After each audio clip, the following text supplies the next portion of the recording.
अस्सलाम वालेकुम नाज़रीन, JN न्यूज़ HD के साथ मैं हूं नाइला भट्टी। नजर डालते हैं आज की अहम खबरों पर।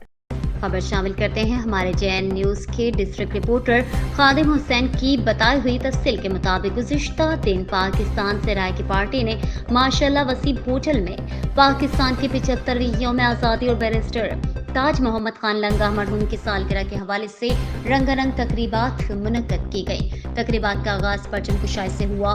तकरीब परचम कुशाई में सराय की पार्टी के अहदेदारान मेंबरान ने कसीर तादाद में शिरकत की। इसके बाद शजरकारी की गई और केक काटा गया। इन तकरीबात के निगरान जामदीन मोहम्मद सावंद और मलिक मोहम्मद हाशिम थे। तकरीबात में सराय की पार्टी के अहदेदारान, मकामी मुअज़्ज़िज़ीन के साथ इंतजामी अफसरान और तलबा की एक बड़ी तादाद ने शिरकत की। सराय की कौम के शाहीन बच्चों ने पाकिस्तानी परचम को सैल्यूट पेश किया और कौमी तराना पढ़ा गया। इससे पहले माशाल्लाह वसीम होटल में जश्न आज़ादी के हवाले से तमाम इमारत पे चिरागां भी की गई।